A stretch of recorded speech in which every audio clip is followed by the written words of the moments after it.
there's a deep, at least I found it to be, a deep melancholy to this episode. Everything is stripped away, even identity is stripped away at one point, and we're just left with Cooper, the sort of dogged Boy Scout, and Laura, or Carrie in this case, who was a perpetual victim. And there's something that underlaid the whole new series to me that I found very moving throughout, which is that Cooper, a hero to me when I was 13, as you all heard, and probably to many people here, has lost 25 years of his life. That is a fact of the world of Twin Peaks. He never stops. And then at the very end, there's that line, what year is this? To me, that was the same moment. That was the moment when he realized the cost. At least that's how I interpreted it. I'm not going to ask David how he interpreted it, but I am going to ask Kyle. Well, you see,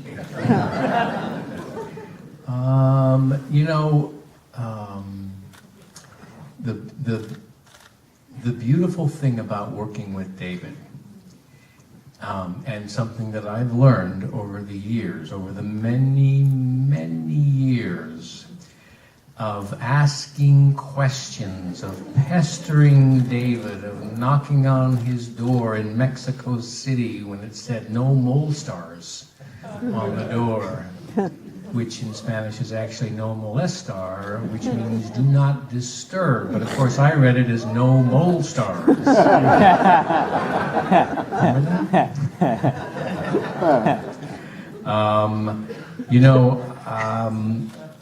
I stopped asking questions and I just go with a feeling.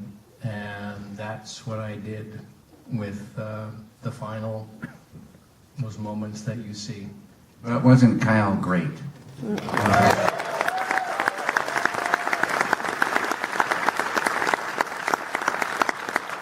Kyle played maybe 4 or 5 characters in the last 18 hours. And every character was unique. Every character you understood and liked or disliked. He did such a fantastic job. A big round of applause. Let's jump right into that. Kyle, I was going to say that it was one of the greatest performances I can remember, but it was many of the greatest performances I can remember on television. When were you told that you would be playing multiple parts, and how did you... Never told. They just said, "This is what you're going to do. We're going to pay you for one." No.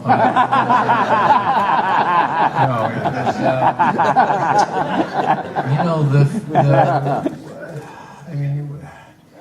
When you're going to embark on a journey, and you think it's going to be one thing, and then you read it and you realize it's more than one thing. It's actually a number of things that are incredibly challenging, and the expectation was that I could do these things. And David, I don't think, ever doubted that I could do what he was asking me to do. I doubted that I could.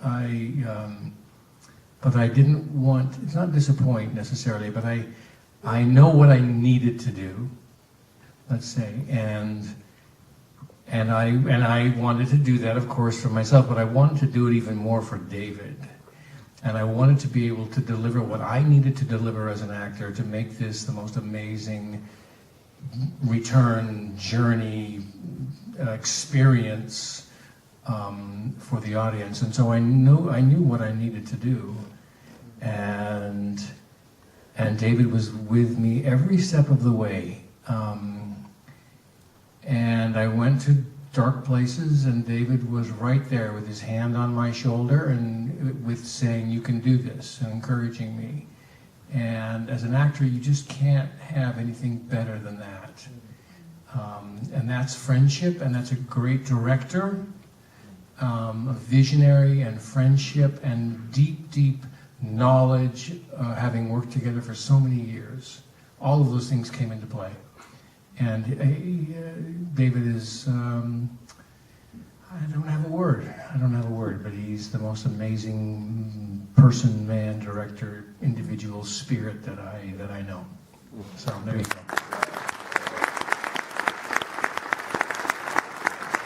I did wonder if your time in the wine trade helped with Dougie's spit takes. Oh yes, that's essential. That you had clearly trained for, and it was remarkable. Laura, you also did have to play more than one part, or possibly. In my interpretation of it, I believe there was, for a large part of the series, you were playing not Diane, but some doppelganger version of her. The real version shows up, and then at the end, you may or may not be Linda. How do you, as an actor, track yourself through these varying versions of a character that actually didn't even have the established history as Cooper did, visually anyway? I won't be redundant, but in deep agreement for the beautiful things that Kyle said,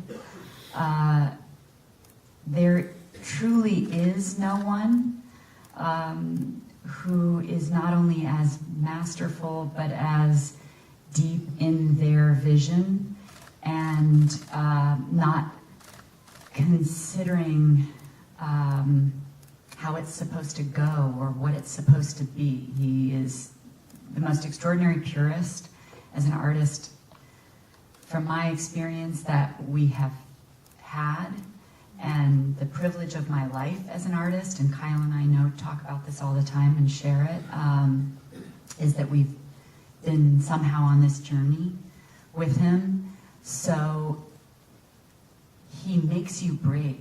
There is no actor who's ever worked with David who won't say that. He drives you to be in this elusive, magical, unexpected place where you don't ask questions, you listen to the whisper of his dream, and you are in it. And it's not even linear thinking. You don't necessarily even consider how many parts, or is this person or that person. I had worked with David a few times before and felt like I knew the journey, and then we did a film, Inland Empire, where I kept wondering how many more people might show up that I supposedly was playing. And at one point he did say, when it seemed to be yet another, maybe a third or fourth person, stop asking questions. So I surrendered that. Stars. And so on this ride, I just, even when I thought it was one thing, we were talking about it, there was a moment that I was clear who Diane was, and the way he directed me to even touch a door handle and open it invited in this other side.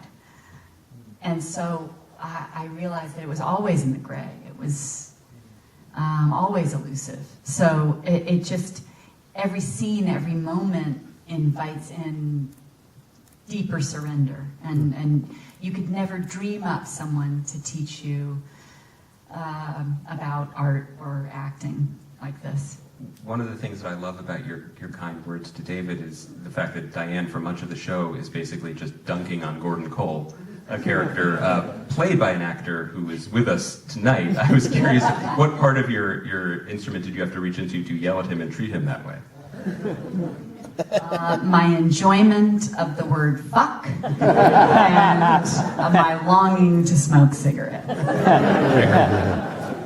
David, how important was it to give an audience a glimpse of Diane? She was obviously central to the first series, but we never saw her, teased it a little bit off screen in the film, and now we finally get to see her. Well, it was pretty important. I thought so. We finally get to meet Diane. It's beautiful. And Diane was a great assistant to Special Agent Dale Cooper. And you can see the chemistry between the two of them and how the relationship went. And great team for the FBI. Another note about that character of Gordon Cole, the person playing him was instrumental in deciding who he got to share scenes with.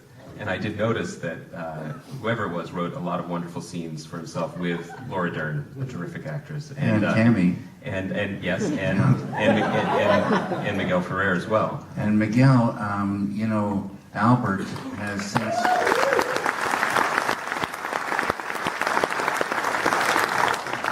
Albert has since passed away, and this is, so sad.